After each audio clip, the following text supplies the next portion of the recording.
Welcome to Cosmic Comics, Games and Collectibles, your zen of geekism. We carry comics old and new, magazines, toys, games like Pokemon, Magic, D&D. Want Godzilla, Ultraman, Star Trek, Ninja Turtles, Funko Pops? You'll find it all here.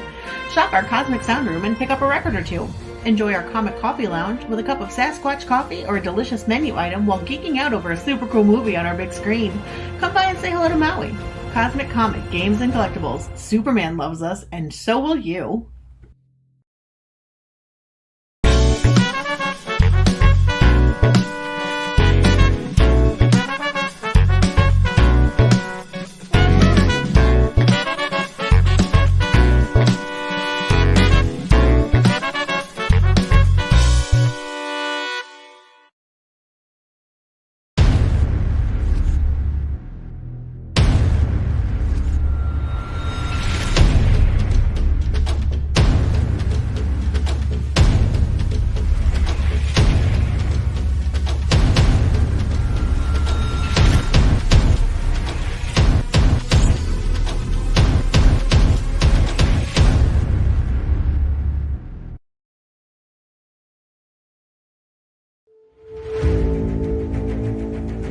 Rafe Gadara stood witness to the process of creation. As the Concordance, he bore record when the framework of our physical world was designed and set in motion. But when ignorance and ambition fractured his people into warring factions, he deigned not to take a side, an outlier. Instead, he fled into the reality simulation, taking with him secret knowledge. Hiding for millennia among humanity, he has walked alongside us as drifter, recluse, and watcher, living countless lives on the fringe. Now, one man stands on the brink of a discovery that could unmake everything, and old foes are closer than ever. Rafe is forced into the open, but will he be able to use his knowledge to stop unseen powers from rewriting reality? Or will he be the catalyst that sets it in motion?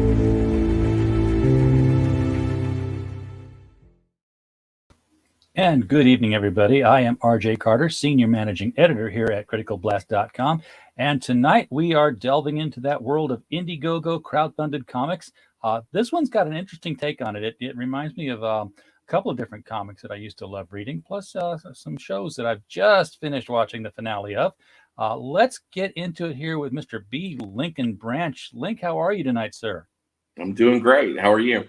I'm doing well, sir. So wow, Outlier. This I'll tell you right off the bat what this reminds me of, and this character had dozens of secret origins, so it was intended to be vague. So there's no saying, hey, it looks just like this. But Phantom Stranger had one of these kind of origins where he was one of the angels in the war that just said, yeah, no, I think I'll just watch you all do it, and then neither side wanted him when the battle was over. That's cool. Yeah. So where did your inspiration for what you've got with Outlier come from? Wow, that's an interesting story in and of itself. You hear writers all the time talk about how one idea runs into another one, and between those two things, there's kind of that kismet or the chocolate and peanut butter. Yeah. The potatoes fall into the carrots and the meat jumps in and suddenly there's stew. And suddenly there's stew. Absolutely. Well, in this case, the stew kind of came together for me as I was actually driving home from vacation about 15 years ago is when the original concept for this came together, and I actually called my brother up and I was like, dude, I got to bounce this off you. What about this?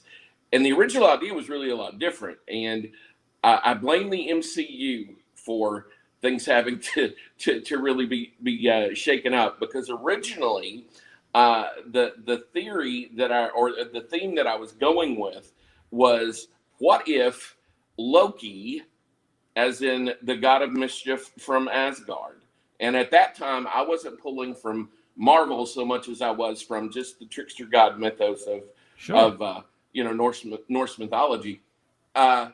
What if Loki was alive and living in modern times as a down on his luck private detective, and kind of came together with the idea of low-key detective agency, which actually survives. The name of Rafe Gadara is also a gumshoe detective when he wants to be. Okay. Rafe is, of course, the protagonist, the current protagonist in the book, and that's the name of his shingle, as it were, that he has out is Low Key Investigations. Low key is in LOWKEY. It's very low That's key. correct. Low key, Yeah. as in, under the radar, so to speak. And but my original idea was Loki. Loki had gotten himself in so much trouble with not only the gods of his own pantheon, but other deities that he was literally hiding out with some secret knowledge, words of power that would ultimately, maybe trigger Ragnarok, or those types of things, or maybe stop Ragnarok. It was basically a power grab. Is kind of what I had in my head, and then as I mentioned, the MCU happened, and along comes Marvel's Loki becoming a household name. So suddenly things had to change a whole lot, and reworking ensued, and that's what brings us to the current incarnation that is much more based on kind of the Judeo-Christian theology, loosely mixed with a dash of I hate it whenever writers say, if you like this, you'll love blah blah blah. I'm trying not to do that. And of course, I did that right away coming in. So well, no, but you didn't know. See, you're like, man, I like this because it reminds me of, and that's always great because there are no original stories anymore, right? There's only 2 or 3 different story types that really exist anyway. And the trick is putting a spin on it that people enjoy. And that's really what it all boils down to. And so in any event, I kind of twisted my thinking so that it came around to, what if the world is a simulation, like an open world sandbox game like Skyrim or Oblivion or any of those types of games like that. And what if a character from within those games somehow was able to go outside his programming and access the controls of the game itself? And that's what you kind of have going on in the world that Rafe exists in, and that's really mucking up his way of life that he's got set up for himself, because he's become comfortable living away from and in hiding from pretty much all of society and doing whatever pleases him. He's gotten so used to, shall we say, his witness protection program, that he's done his best to forget his idea or his identity almost too much. And so that's kind of where we find him at the beginning of the book. And that's kind of the framework. I don't know if I've explained that real well, but no, I get it. And I heard in the video, of course, where he enters the reality simulator, and I'm like, oh, so there's this is a simulation. And I'm assuming that this is the heavenly host, and there's a reality simulator. So I've got all kinds of questions, because now I don't know whether we're in the simulator, or if this was God's test bench where he's like, yeah, it looks like it'll all work. Now let's make, Adam and Eve and go forward. Right. Well, and that's an interesting line of thought as far as that's concerned. But basically, it's a matter of perception in my mind's eye that for us, it's as real as it gets.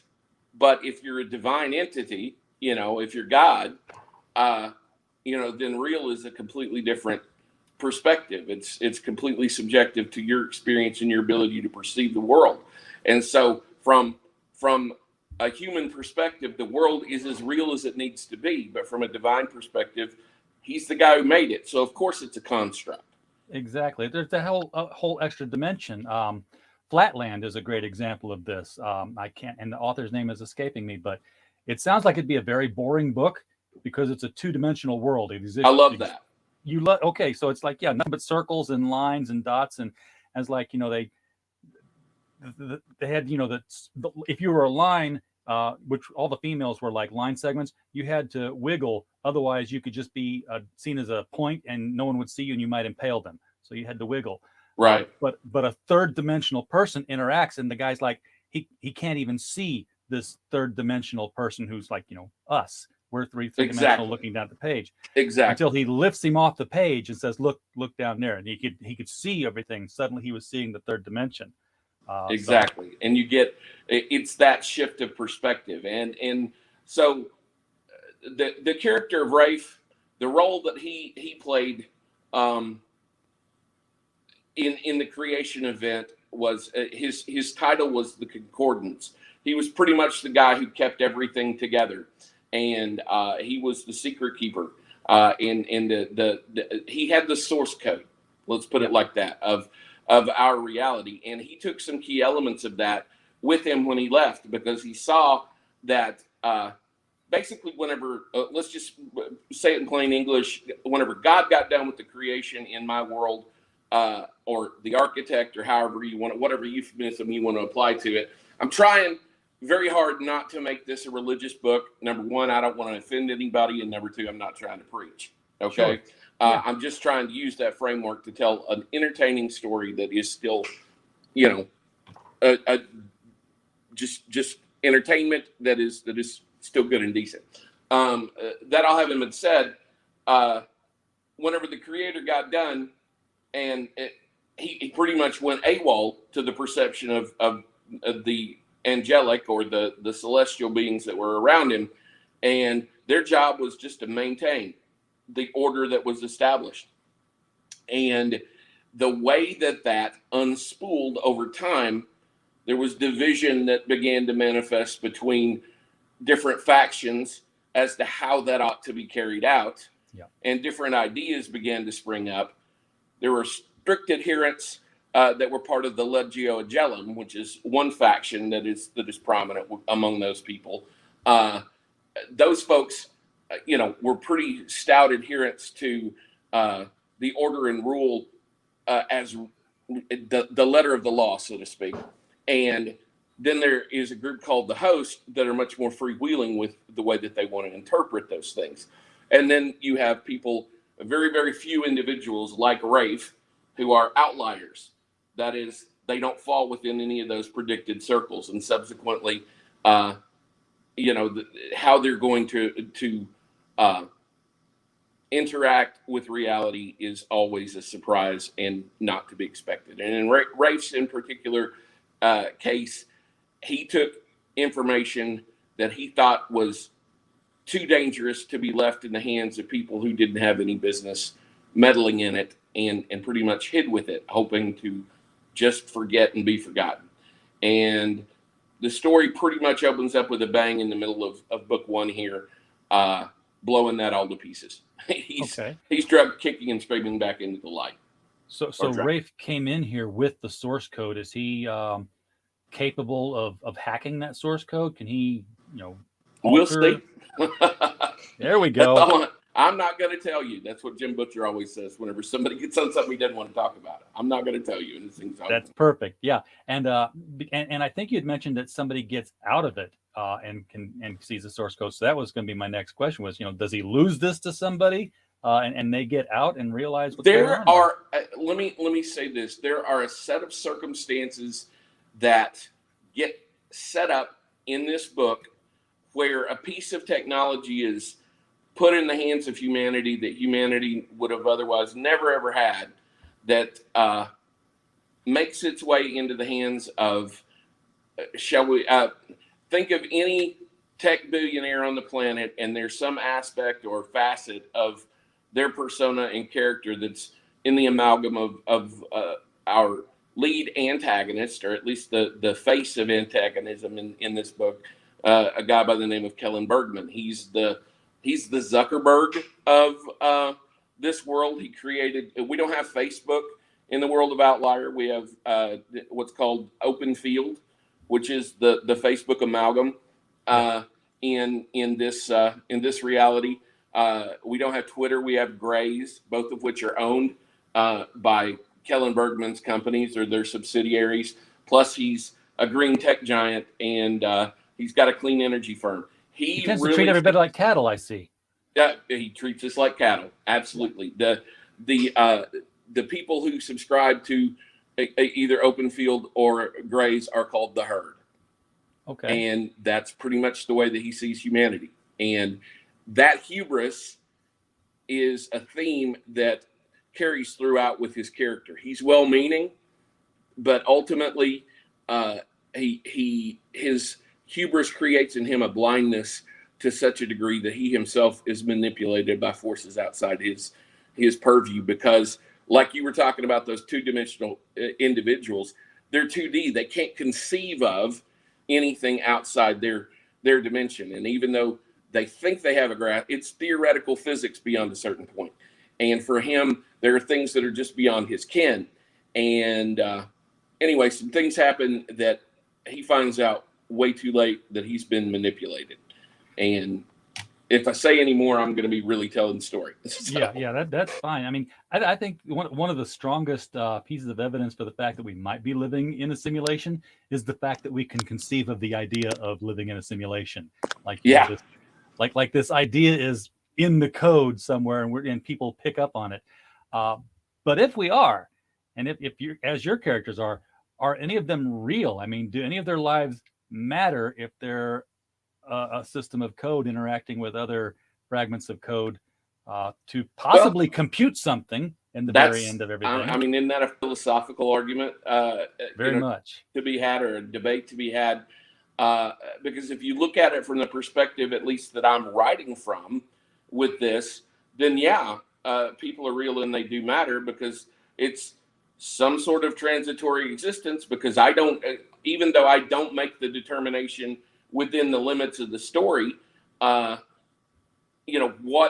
I don't really play with eternity or what that really means or whatever with these characters, but the how do you want to say, the implication is certainly there that that's just the framework by which we experience life 1.0 as the testing ground, or the proving ground, as it were, for what comes next. I like that. Life 1.0. Yeah.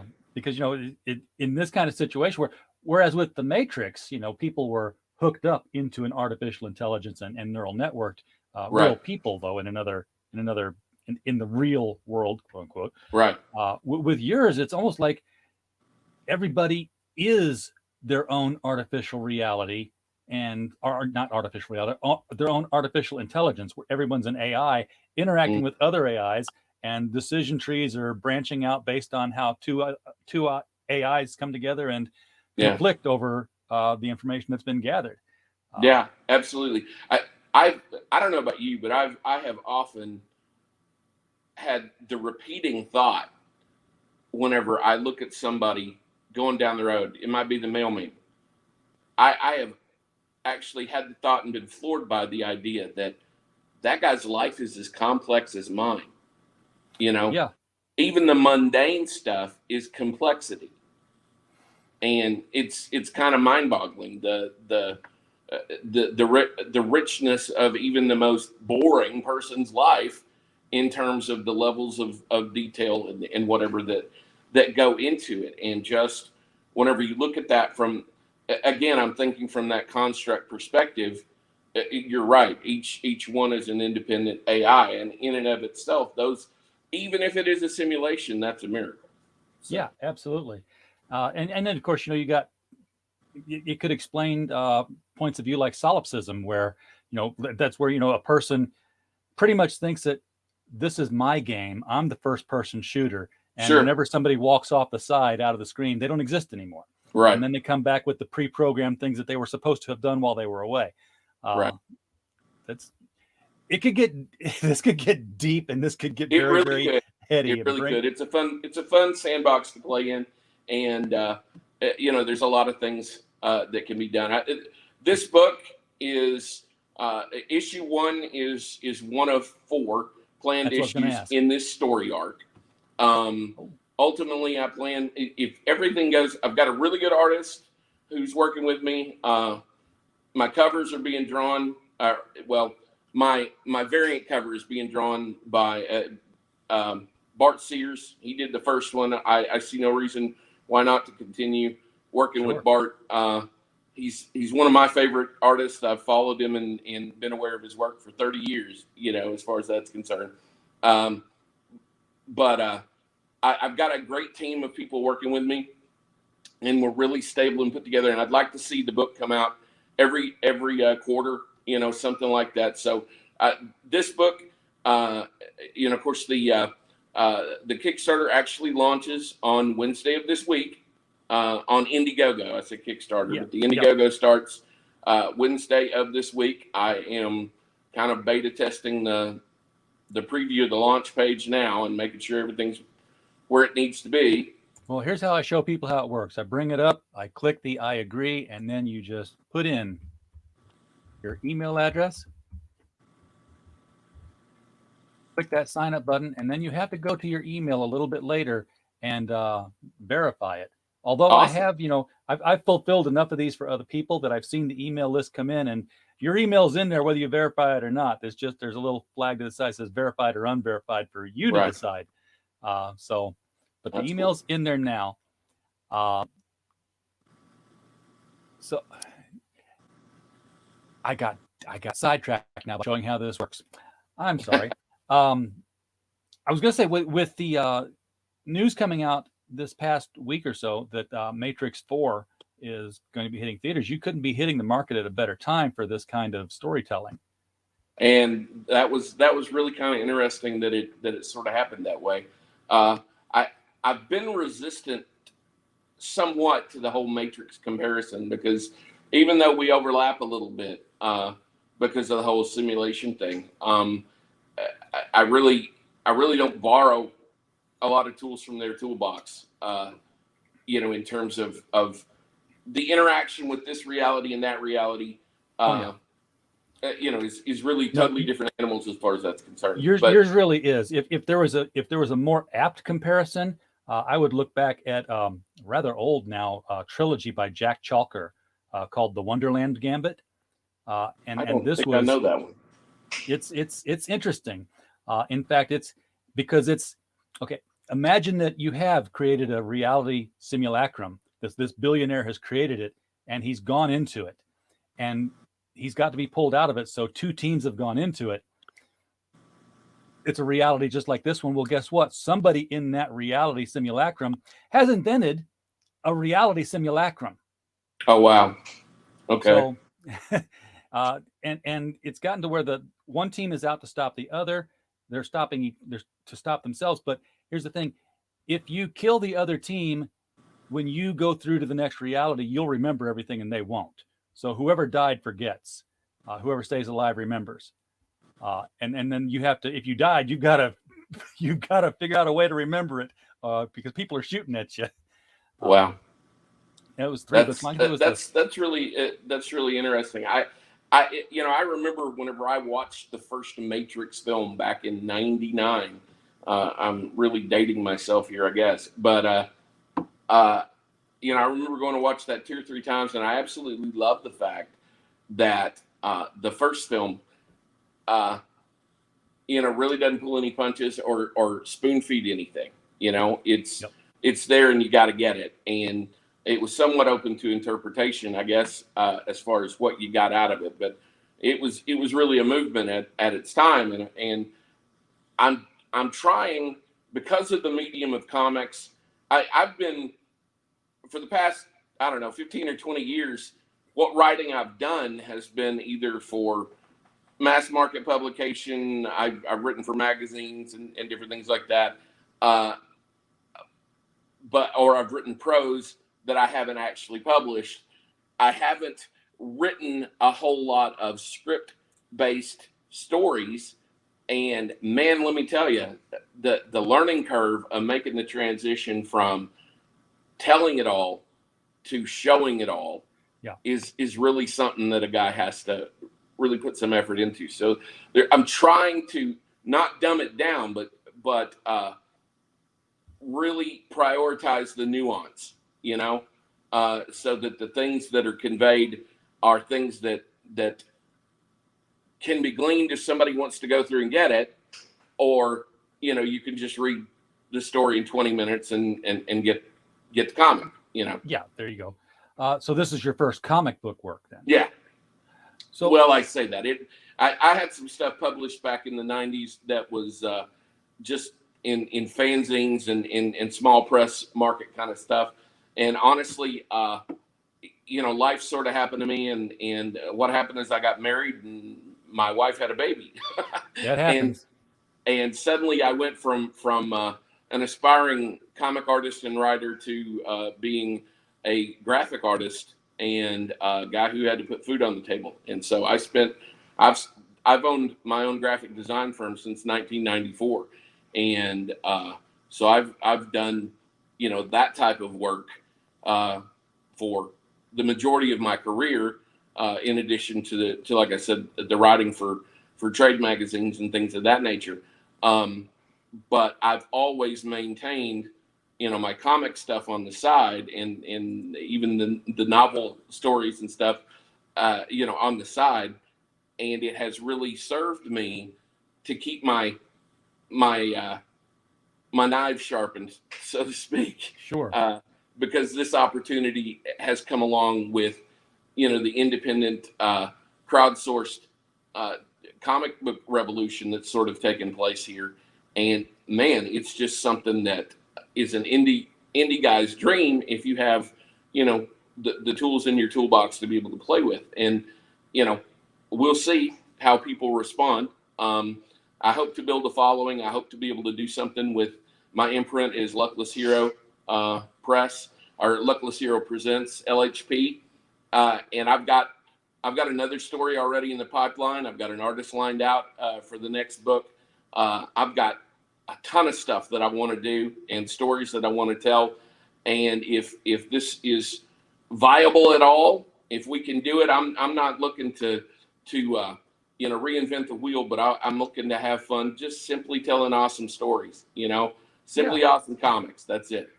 So you had a love of comics already. That's why you decided that this story had to be a comic instead of a novel or something. Yeah, no, I honestly, it was this story was always meant to be, a graphic novel, because it needed to be a graphical telling. But I have other things in mind. I've got other stories that I've written that are more prose oriented, that are more long form storytelling that could or couldn't be adapted. It just depends on, how things spool out. But I have drawn and created, Lord, somewhere around 100 characters over the course of years, with whole story arcs, that are pretty solid, interconnected worlds that are interconnected storylines, and first one thing and another, of things that I've just done honestly as my own little private hobby. And for the first time, it looks like there's an opportunity to march some of those out, and at least to a limited degree, and hopefully a growing degree, be able to put those in front of folks and see if they enjoy some of the same ideas and thoughts that I do. Yeah, I mean, crowdfunding, the advent of Indiegogo and Kickstarter, I know the Kickstarter has been around for at least 10 to 15 years now, but these last 3 to 4 years, people have really started cranking out the comic book material to a point where I think it's its own sector of the indie market, and it's making an impact on the books that are sold. And I'm sure that, the big two are taking notice of this. Sure. Well, you say that. I got to wonder, whenever you take DC, owned by Warner Media, or actually Warner is owned by one Discovery of the... now. They were owned by AT&T, and AT&T said, no money here, sell them off. Who knows now how much longer they're going to actually be producing new material. They've got a catalog of how many years of trade publications that they can, delve into and reprint in various formats or remaster or whatever, that, there's a whole lot to mine there if you're looking at it just strictly from a profit perspective. And, if you want to wax political and talk about some of the ways that comics have been, in my opinion, unfortunately politicized, because I don't care if you're on the right or the left, whenever it comes to comics, whenever I was a kid growing up, I'm from Arkansas, okay? Hey, and Eureka Springs right here. Oh, well, look at you. go figure. I knew that accent was comfortable. But be that as it may, here in rural Arkansas, as you well know, summertime for kids growing up in the 70s and 80s, there wasn't a whole lot for me to really spend my time doing. And so, there wasn't anything better than an afternoon spent with a stack of books that I managed to pick up at a yard sale or something or whatever, or the flea market down the road. And, you live in those worlds, and there's something lost whenever comics have kind of become what they are now. And and it's not that they weren't political back then. I mean, you look at the Neil Adams Green Lantern, Green Arrow stories.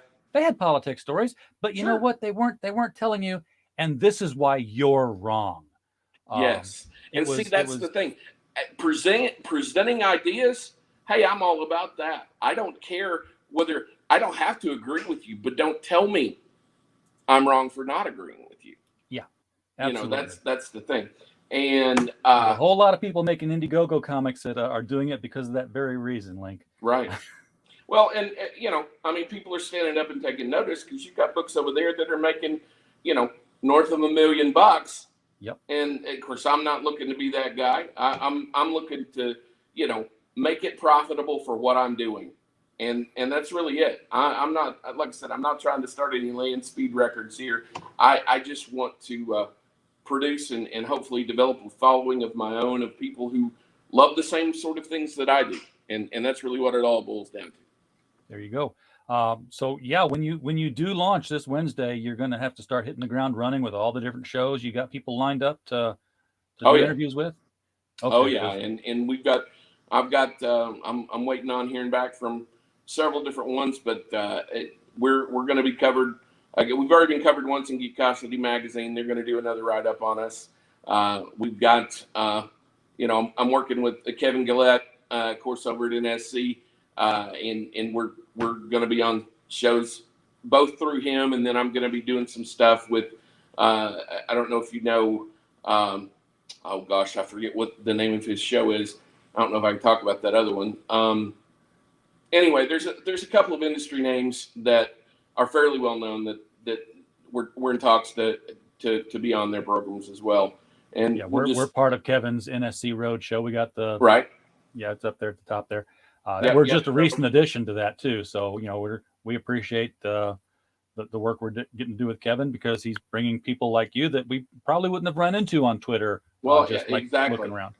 And when he actually approached me, having looked at our book, and I was thankful that he did, because networking smaller guys together is the best thing for the industry, because the fan base is going to tell you what they want to invest in, and at the end of the day, a fair hearing is really all I want.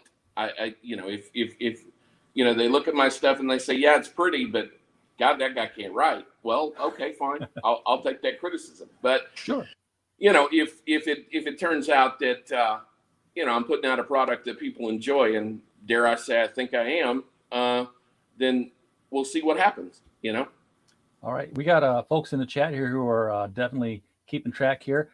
Mike Walters says, looking at Mythical Detective Loki Ragnarok is what he was reminded of. It's a manga. Go figure. Just Loki Detective. There you go. Pops Van Zant, definitely a show you need to be getting on when you've launched here with Comic Talk with Pops Van Zant. Has the comics. Look me up, Pops. I'm ready and willing. He's got the comics related madness over on Facebook, and he does a show there that's simulcast to YouTube. Of course, we're doing the same thing. I think tonight we are simulcast to our Facebook group, YouTube, and Twitch. Awesome. Because I didn't want to conflict with Pops, and I didn't look at the schedule. Sometimes we'll simulcast over to Pops group as well as our own group. And BAP2 is in the chat. Pops a friend request. There you go.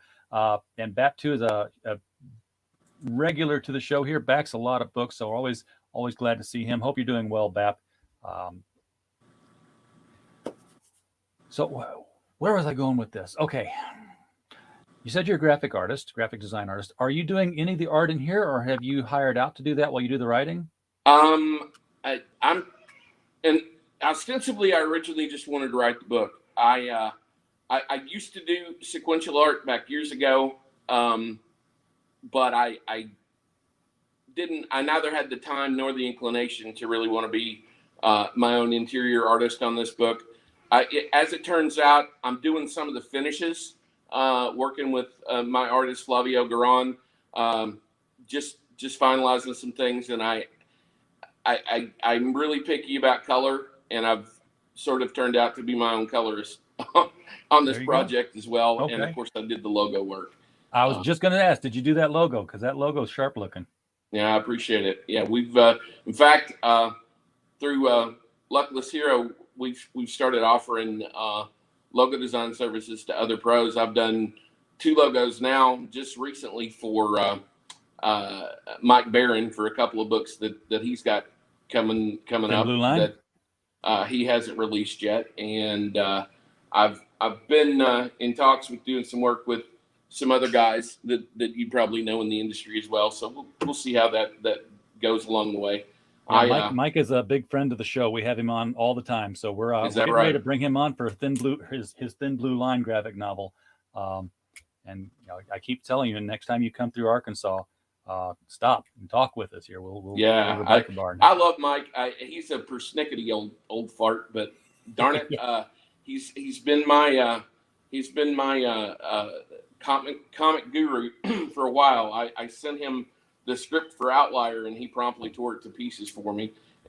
But then he helped me put it back together, and so that was pretty. That's awesome. The important thing. Yeah, if you just tear it apart, that's no good. But yeah, so you're doing logo work for other people. That's the other thing about all of this interconnected crowdfunding and independent businesses that people who are in the indies realize that the rising tide raises all boats. They don't have to put you out of business to make their book sell more. It doesn't work that way. That's fact. Everybody helping everybody is a good thing. Yeah, and that's you'll hear more of this from me when you come back, because we want to have you back when you got the actual campaign up. I'm always the kind of guy who's like, hey, why don't you have one of these? Or have you ever thought about putting a tier in that does that? Because I'm good at spending other people's money. It's a talent. But through that, I did come up with my own idea, which was, we're doing the distribution for all these people who don't know how to package up books, or they don't want to package up books because it's time they could be writing. But largely for the international people who, weren't selling books because the shipping on their books was $35. Right. And we've got that down to where, we got a guy in Australia selling books, shipping is $8 because he's going through our distribution network. That's awesome. Yeah, everyone's coming up with businesses built off this crowdfunding thing. It's a beautiful thing. That's one of the things that Kevin and I have talked about through his inked marketing. I have a little project on the side that I've been working on called Sidekicks that is pretty much geared toward doing the perks and incentives, the stretch goals, with the equipment and stuff that I have at my disposal. Doing bookmarks is easy. Doing custom decals is easy. Doing some of those things. So that's one of the things that I want to start offering as well to people that are in the trade, is if you don't know where to get that stuff, having somebody that understands what you're doing, because the worst thing in the world is to go to John Blow Sign Shop or John Q Public Printer and try to get them to understand what it is you're wanting and how you want it, and they don't speak the language. Oh yeah, you know what I'm saying? We got people now who are doing like metal dye sublimation. So you got metal bookmarks, metal prints, metal covers. A lot of people go to Sticker Mule and get the stickers. They go somewhere else and get the patches, the embroidered patches.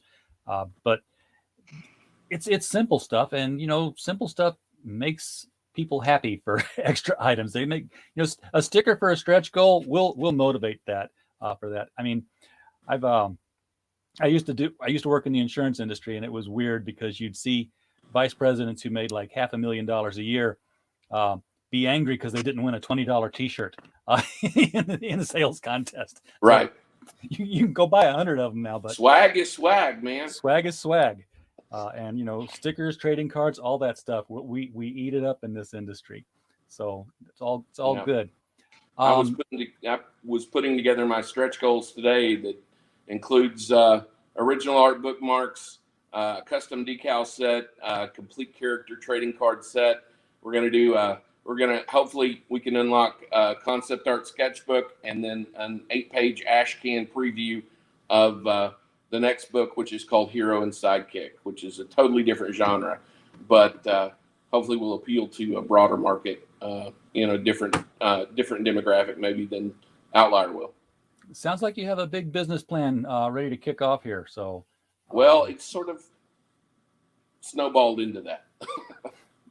The best stuff is like, if you do something, you're like, yeah, I'm done with it now. You probably didn't have that great of an idea, but if you've got something, then you're like, and then we could do this, and then we could do this.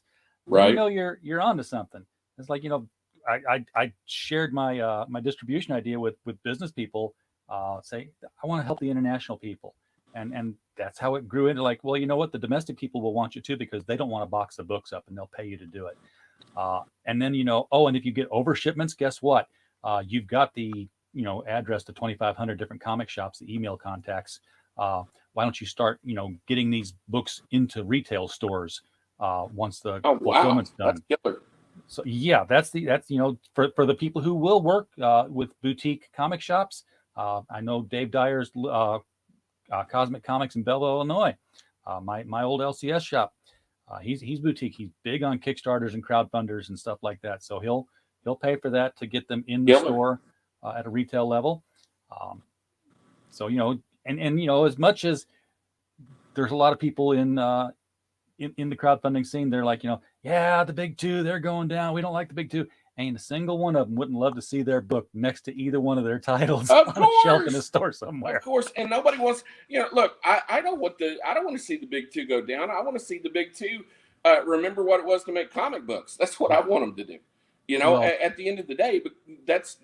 I want to be able to take my kid in the comic book store. Of course, my boys are a little old for that now, all grown up and married. But I have a 10-year-old daughter who loves all things comic book too, and I want her to be able to have something to glom onto, and exactly. If it's not over politicization, it's politicization. It's artwork that looks like she drew it. It's or not came from an IKEA catalog. Exactly. So I don't know. I'm just at the end of the day, I'm a little guy trying to do my part, and I think I've got some cool stories to tell. That's it. The only thing that can save the big two in my eyes is they've got to start being run by people who love comics again. That's it. I think that's where they're going wrong. Is they don't have people who love comics at the top of that food chain, or even in the middle of that food chain in the editorial ranks. Link, we definitely want to have you back on when we can go over the campaign to show off all the tiers and perks and get you some backers on there. I'd love to be here.